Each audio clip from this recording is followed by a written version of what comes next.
without further ado, let's move on to our next panel session, which will take a deep dive into the hot topic of CTV to explore what the programmatic opportunity in Europe looks like today. And leading this panel, I'd like to welcome Lauren Bigland, Marketing Director for MediaMath in EMEA. Again, please do submit any questions you have for our panelists in the Q&A. Over to you, Lauren. Perfect, thank you so much. Hopefully you can all hear me okay.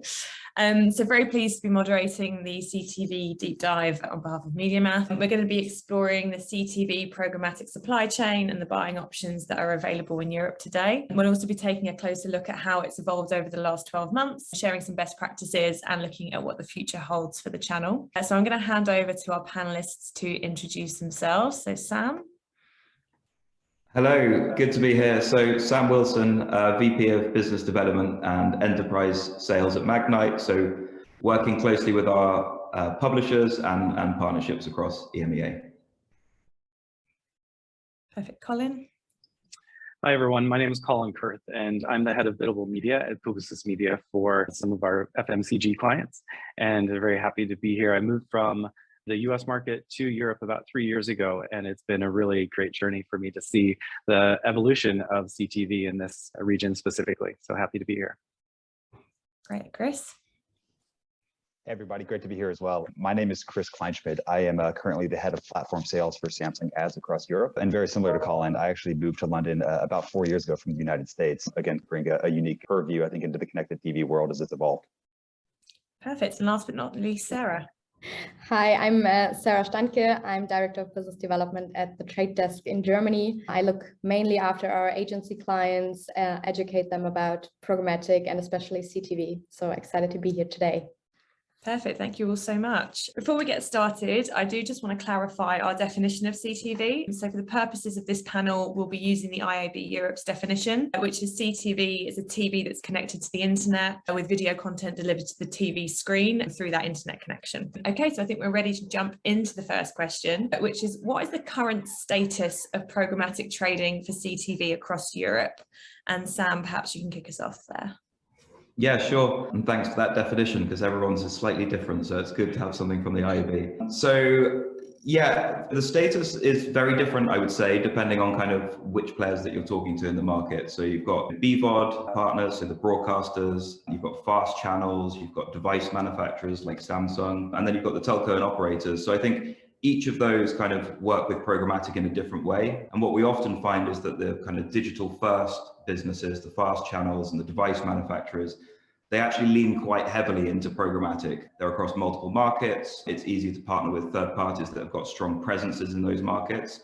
And so they get the support across each of those different regions. On the flip side, on the broadcaster world, they're often domestic. So they're just looking after one market where they're potentially very strong. They've got great agency relations and have done for many years. They have tended in the past to lean towards more IO business and less programmatic, but we're definitely starting to see a shift there where the broadcasters are really interested in competing direct versus programmatic. They're making some big bets in that space. And so all of them really do have some sort of strong programmatic story in place or strategy in place in that world. Previously, the broadcasters have been a little bit concerned about privacy, brand safety, and all of those things that we hear a lot about. And I think the tools are now there for that to be controlled, right? So the user experience is fantastic and you've got all of the controls and safety on the brand safety side. So we're definitely seeing a shift on the broadcaster side. We're loving working with the fast and OEM partners. They're booming at the moment. And yeah, that's a high level snapshot of what we see. And Colin, do you have anything to add from your side? From the buy side, I think that even just hearing Sam describe the current industry right now and everywhere that CTV can be accessed, I think that as an advertiser, we have to be up to speed and adept at understanding how to access that inventory in a very fast-paced, shifting landscape. And when we think about, from a buying perspective, CTV, we have to be really careful to follow that definition of CTV that you just outlined there, because otherwise we'd be going in 10 different directions. Thinking about connected television, we're very much, the inventory is becoming more available. We think about it as buying it in private marketplace deals. If we go to some of the broadcasters in the specific markets, we'll do potentially programmatic guaranteed deals. And in those, I think we're gonna hopefully start to add more audience layering on top of that to ensure that it's, from a targetability standpoint, we're finding the right consumer more than just in content adjacency, if you will. And it's definitely evolving, and we're excited to see it evolve. It's becoming more complex as well. And how does this compare across regions, Chris? Yeah, honestly, a lot of what I'm going to say is going to echo a little bit of what Sam said, but I'll even take a step further. So about 7 years ago, when I was back in New York in a previous role before Samsung, I specifically remember actually getting briefs and RFPs for about $100,000 spend in the United States on connected TV. And at the time, I was actually at AOL, which was one of the largest, online video and connected TV players in the space. And we couldn't even deliver $100,000 in the United States 7 years ago. And that literally gives you an idea of just how crazy this world has become. Obviously, the United States is a multi-billion-dollar industry, or connected TV is pretty close, but definitely ramping up. What I would say, and again, this is more from the sales side perspective, so there might be some difference of opinions, but there's a direct correlation to how large and how dominant the local broadcasters are in each individual region. Sam just alluded to this. And again, if I think about the United States, there's a lot more competition when it comes to content. There's a lot more competition when it comes to, again, having access points from the consumer's perspective. So as a result, you're going to see connected TV obviously take off at scale. But when you think about that specifically from a European perspective, when you think about markets like the UK and Germany, obviously they're larger markets, but there's also less dominance from one or two big broadcasters. Whereas when you think of a region like France, Italy, very different ballgame, right? You've got a couple of dominant players. France is a little different with IPTV, but you think of a market like Italy, where it's a handful of two broadcasters that are really dominating everything, you're going to start to see a lot of kind of disparity. So I always say there's a direct correlation to how big that broadcaster is, and that will indicate how savvy the market is when it comes to connected TV, much less programmatic connected TV. Amazing, thank you. And I think when we look at the biggest developments that have been made over programmatic CTV over the last 12 months, obviously you've just talked about the last kind of 7 years, but Sarah, maybe you could walk us through the last 12 months. Yeah, sure. What we've been seeing is the increasing popularity around CTV with both consumers and advertisers.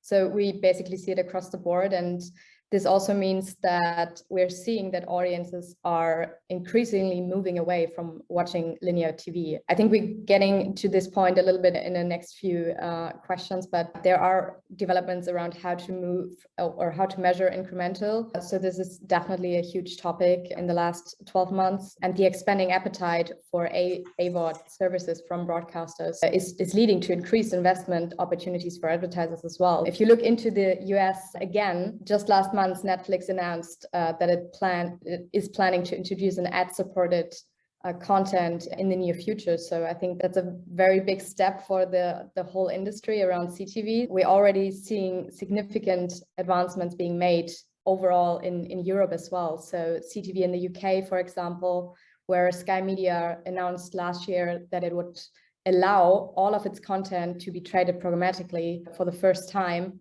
And Channel 4 is also launching the real-time bidding on its All 4 suite for content. So I think that's a huge progress around the overall programmatic trading around CTV, and especially in the biggest European markets like Spain as well. We just announced a cooperation with the leading TV broadcaster Mediaset to be enabling to buying L-shaped banners on linear TV through our platform. So I think there is lots of development in the whole area around CTV.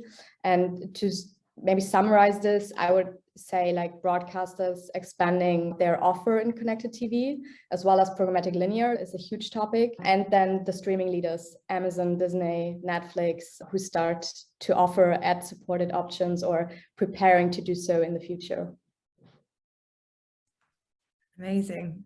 Yeah, Sarah, I think it's interesting, that you bring up some of that conversation around how it's the traditional broadcasters and networks that are starting to enter the space. As an advertiser, I think that's probably the most exciting part about European CTV expansion. And it gives us so many more options to integrate from a single source. So I think a lot of the European buying, from my perspective, is that we still have hubs. we have local teams that are very integral to our media buying concept, and they have the relationships with the broadcasters. But in the event that we're doing something a little bit more global, or if we're thinking about a pan-European type of activation, for us to be able to have a single touch point through a technology like the Trade Desk, or have SSP partnerships like Magnite, to be able to integrate into those networks and to get that reach and to start to move beyond just a traditional handshake and traditional linear type of buying process, that's very exciting for us. And I think that's the momentum we would love for the industry to keep going, so that we have these choices, even though it makes us have to be a little bit more nimble. And on these, actually, just to put this in a little bit of context. So this is actually something as well where, when I think of Samsung, again, being the largest smart TV manufacturer worldwide, there was a lot of discussions earlier today that kind of talked about the difference between probabilistic, deterministic data, and how does it all come together. So at Samsung, and again, this is not a shameless plug, but this is basically, whenever we think about our value prop, Samsung has its own first-party viewing data on over 20 million TVs in the EU5. So this is 100% deterministic data. Nothing here is modeled. And if we look at 2020, so the first year of COVID, it was the very first time that we actually saw more time being spent streaming versus watching linear TV on those 20 million TVs across the EU5. When we look at the first half of 2021, we actually saw, again, the average time spent per user streaming increased by 32 minutes a day. These are pretty massive stats. Now the caveat to all of this is often when somebody's in one of the streaming services, they're not all ad supported. So it goes back to kind of what Colin was saying earlier. So this is going to be a huge monumental shift, but I think COVID elevated this entire thing, and we're seeing this with first party data. So it's no longer a hypothesis. This is proven at this point, and we're not the only one. We're not the only company to say that's been verified by a lot of others. Sam, do you have anything else to add to that, or are you happy for us to move on? Just over the last 12 months, we've seen, massive scale, as Chris alluded to. And I think, the exciting part for us as well is that's not just in the BVOD world, it's outside of that. And people have been crying out for this for a while, and it's happened and it's here. So I think that's incredibly exciting for everyone. We've got buyer adoption. I think there's been a lot of education process over the last 12 months to 24 months on the buy side. So why is CTV so important? Why is it a great medium to buy? Why is it great for their clients? And all of these are coming into fruition now. Yeah, the last 12 months have been great, and even more looking forward to the next 12 months. And I think our next question is about buying options, and we've obviously talked about programmatic guaranteed and kind of the PMP deals, but what are the buying options that are currently available for CTV across Europe, and how are you typically buying and through what deal type? And Colin, do you want to expand a little bit more? Yeah, I think that in expanding on that, we still do a lot of we have a lot of local buys that go through our AV teams and the broadcast teams that have those relationships with Channel 4s or whatnot. But increasingly, we're seeing, as we've said, the availability of that inventory through programmatic channels and through DSPs. And so we're doing that. But I think that with that, the evolution really has been, we have to address this audience in a multi-layered fashion. It can't be siloed anymore. And I think, unfortunately, that's a slow moving ship when we're talking about trying to get everyone on board with digital. So we do as much as possible AV neutral planning and buying. That means that we have the broadcast team talking to the digital team, talking to the local teams, and we're making sure that we're not overlapping, but we're actually adding to plans, and we're adding to our reach through various, whether it be through the buy type or through the means that we buy with our partners like Samsung, et cetera. But the important part about this too is that as we're starting to scale and do more of this, we're needing to, the buying options mean that we are be more critical about what's coming back to us. And I think that we'll see, and maybe I can allude to this in maybe a future part of the conversation, how is CTV, does it get the same amount or more attention than linear? That's going to be, it maybe has some people a little bit scared about what linear versus CTV versus maybe social video is, but they're all coming together and we have to think about it in that bigger sense. Does anyone want to weigh in on that? Has anyone else got any thoughts? Maybe just to add to that, when we talk about the deal types that we're seeing in Europe, how CTV is bought through our platform, we mostly see it via private deals. So a few guaranteed deals, especially when it comes to Q4, where inventory is rare and everyone wants to place their ads in the audience that buys the gifts and stuff. But there's also Biddable in PMPs with buy-side decisioning, so targeting, frequency management and stuff. But yeah, mostly private deals. So we see the same on our platform, PMPs, programmatic guaranteed. Obviously, programmatic guaranteed while we scale up our sports offering, which is pretty large right now in a live environment, is essential, right? You need to make sure that during an ad break, you are receiving an ad back and it's of great quality and it's been pre-approved and all of those great things. So programmatic guaranteed is a big thing for live PMP across the board. And interestingly enough, I think we're starting to see, and I don't expect it to kind of skyrocket, but we're starting to see some open marketplace spend coming through, particularly over in the US, small green shoots. So I think that's quite interesting because previously there was literally none, and now there's small amounts coming through, and it will grow a couple of percentage points. And I think that's down to technology and controls that are now being implemented so that you have that power in your hands as a publisher to control that. I was actually going to bring up that exact same one. That to me is probably one of the biggest differences between the US and the European market. In Europe, there literally is no open marketplace when it comes to connected TV. And not to say we should be rushing directly towards it, because obviously there's a lot of inherent dangers with an open marketplace. But having that access point for advertisers is what's going to be what really rocks the boat and kind of pushes this forward. So I definitely actually think that's something in Europe that we're going to start to see more of. Maybe not in the back half of this year, but definitely come next year. So that's looking forward a little bit. There's definitely going to be, I think, more of a prevalence when it comes to an open market. And a lot of that, as Sam was saying, will become to the tech integrations, but also the privacy that will be coming out into place. So we'll get to that fun topic here in a little bit. And the last thing I wanted to maybe interject in this conversation really is about the why. Why are we buying private marketplace? Why are we doing programmatic guarantee deals? From an advertiser's perspective, it's still very important for us to be able to choose the content that we are a part of. And when we have maybe limited targeting capabilities, when there are other kind of barriers with this particular technology right now, for us to be able to position ourselves in a brand safe, kind of contextually aligned way with our brand, it's most important for us, since if we can't do program level targeting, we need to make sure that our broader brand is aligned with the right content. And so it's to be able to go in and to get those through a private marketplace where we have a relationship with the publisher or with the network and our PG deals. That's just utmost importance for us. And that's why we do so much of that type of buys.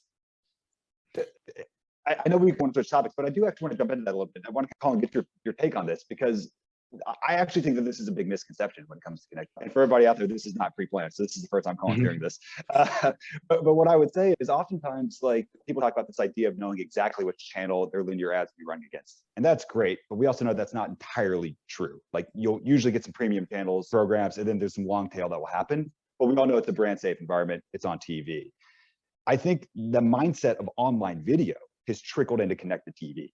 And the way that I see this, and again, I'm speaking purely from our AVOD fast service, this is all premium content. This is a very brand safe environment. The only thing that might not be brand safe is like a news channel that's talking about the war, but you can make the argument that's so incredibly premium. But I think there's a huge misconception there, because most of the times when I talk to agencies and advertisers, they're buying connected TV, their immediate reaction is YouTube. That's not brand safe. They don't know what content's on there. And that's where I find it fascinating, because obviously there's a subset of YouTube that's incredibly premium, but there's 95% of it that isn't. So I think it's also distinguishing those different pieces and using this as an education process for a lot of advertisers. But I'd be curious, Colin, if you have any thoughts on that, because again, broadcaster BVOD, we know is incredibly premium. We know that's brand safe. Is that not the same concept for all other connected TV inventory? So I think that it's been a journey with this particular type of media, because you'll have different scope of, or a spectrum of different brands that are more or less adverse to types of content. And I think that from my perspective, my experience with the brands that have engaged with CTV, especially in the aggregator space, not directly with the broadcaster, there are quite a few different channels or aggregated content that wouldn't be brand safe. And it's, again, that depends on the conservative scale of where your brands are coming from. But just like any other media, you need to do your homework and understand where your media is going and how you're going to measure that in a brand with maybe a brand safety verification partner, which is still very much in the digital space. It needs to be addressed. So to advertisers, from my perspective, it's about just being comfortable because you've done your homework and you feel like you have the right layers of protection. Perfect. I feel like we've spoken quite a lot about the challenges of scaling programmatic. So I think let's maybe talk about the success stories that we have in terms of scaling. Conscious that we're running short on time. Does anyone have any kind of examples of where it's working really well that they can share? Maybe I can jump in, as Sam mentioned, with the COVID situation, where everyone basically stayed at home and the brands tried to reach their audiences where they basically are. We have a case study with a leading fast food brand in Germany where they actively wanted to promote their takeaway options to a younger audience, like 18 to 49, where they basically had the hypothesis that they are not reaching those audiences during the first COVID lockdown via linear, because everyone wanted new content, wanted to have new shows and stuff like this. So they specifically created a campaign where they tried to target a demo audience with third-party data that they could leverage through our platform. But they also created a strategy where they used like gaming audiences from custom audiences, and they also specifically targeted gaming consoles by make and model, like Xbox and PlayStation. So they were actively trying to get those gaming audiences through the environment where they basically are. So this is a huge advantage, I would say, of connected TV. And then they had the theory and they tried to get their audiences with an omnichannel approach. So they basically retargeted those users who saw the CTV ad on a mobile device and within the same household. So I think this is a very great success story of CTV, where you connect this with other channels, but also have the targeting capabilities that you don't have in linear. And yeah, it was a huge success story in the German market with a completion rate over 90%. I think that's a pretty nice case. And we're seeing that from other advertisers as well right now, where they are actively trying to create those specific cases. From our side at Magnite, we're seeing huge amounts of success stories, which is great. Part of the question is, how can buyers scale up programmatically? The good news is it is scaled up, so they can do that programmatically. From a success story point of view, we recently launched a case study with Heineken where we're measuring success on those areas, and we saw a 55% increase in brand awareness, which is massive. We saw 45% with digital only viewers, which again is a phenomenal stat. And 1.3 million were incremental viewers. These are big numbers, and if you're not advertising across CTV on these platforms and these mediums, then you're missing out on a huge amount of your target audience. From our side, it's quite clear, like it's a must-have for brands and advertisers, and we're really excited about keep pumping out these proof points so that people get much more comfortable with it. We can all agree with that one. Any last thoughts about success stories? If not, I'll go on to the final question. From Samsung's perspective. Well, my case study really involves Samsung TV, actually. So we were looking to reach a broader audience. This wasn't, no, we didn't collaborate on this one. So we had an 18 to 44 audience in the UK that we saw dwindling linear reach. And so what we did an AV neutral collaboration where we did linear, BVOD, and connected TV with Samsung, for example. And both between BVOD and Samsung, we actually saw 30+% incremental reach within those audiences individually. So if you can imagine, that was an incredible success story for our advertiser. Colin, I'll mail you the check afterwards. Yeah, honestly, we can put the data behind this. So this is going, if we think about the UK specifically, right now in the UK, we've got about 7 million TVs that we're currently tracking, again, with that deterministic automatic content recognition data. And again, similar to what Sarah was saying as well, but specifically, if I can again look at the UK, if we look at all of the TVs that watch linear TV, so right now that makes up more or less about 80% of our TVs in the UK. So about 20% are your definition of a cord cutter, no linear TV at all. But about 80% of those TVs will watch linear TV. We then break those into 3 buckets, 3 equal buckets, and then average the time spent watching linear TV. Your top third, your heaviest linear TV watchers, they will literally watch 78% of all the time spent consuming linear TV that we see on our Samsung TVs. So you have a small subset. You have 1/3 of 80% of TVs watching nearly 80% of all the linear TV time that we see on Samsung TVs. Again, that is a massive stat. And if you look at the frequency from a linear ad and how often it's hitting the same people, so that's where I think advertisers are going to start to say, hey, we got to wake up and figure out how to get to the other people. Not to say there's going to be a way to address every single one of them, but the example that I bring up again is that linear reach extension. There were so many success points that we have that, again, we've done with the Trade Desk, we've done through SpotX with partners like GSK, but there's a load of others that we've done this and again, back this up with our own first party data. I was just going to say, to kind of reiterate on Colin's point, with MediaMath, we're seeing 30% incremental reach on CTV campaigns as well. You are getting that new audience, which is amazing. And we've got one quick question through from the audience, and then we'll do a very quick final question. But from the audience, how do you think the introduction of RTB 2.6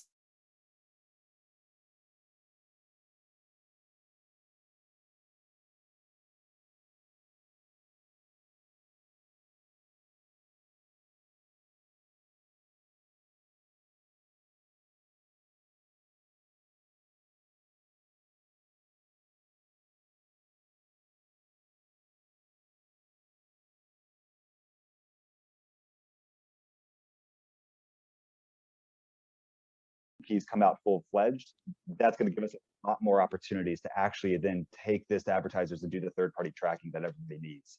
This will happen in 2022. This is the future, and this is when everything changes. Sarah? Yeah, I completely agree with Chris. I think identity is a huge topic for CTV as well, especially as you all know, I believe that the open source initiative Unified ID 2.0 is also going to change content and how we collect personal email addresses via connected TV. So to make this addressable and to have the consent of the user and know how we can approach them, and that they know how they pay basically for the content that they can consume. So I think that's a huge topic. And I think the developments around Netflix, Disney and co will be another perspective for CTV globally. Sam? Yeah, so I think we're now on parity with kind of linear TV for user experience on CTV, which is fantastic. And now we get all of the benefits on top of that, right? So you've got the ability for data targeting, new formats coming through for shoppable TV and those kind of areas, which is awesome. One-to-one advertising is a huge possibility. So I think there's really cool innovation around formats and distribution, and actually new advertisers coming into this world that have been previously blocked out from the large buys that they have to do on traditional TV and can now kind of start targeting advertising on CTV. So really excited about that. Colin, over to you for final word. Yeah, of course. Thank you. I don't think it's debatable whether or not this is a growing and very important kind of medium for advertisers. And Sam mentioned it, but it's about commerce. It's about interactivity. It's about how do we start to bridge the gap between something that was a lean back experience in your living room to being something that's shoppable. And I would love to see more of that. And hopefully we'll see that maybe done programmatically through partners where we can access and use those ad units across all of our type of buys. Perfect. Thank you so much. I think we're out of time. We're a little bit over. Apologies. Great panel. That was great. Thank you, Lauren. And thank you to everyone on the panel for a really lively and authentic discussion. Another example of positive disruption and innovation in our industry with the accelerated adoption of stream content. Great to learn that we're seeing increased scale, addressability and targeting options in programmatic CTV.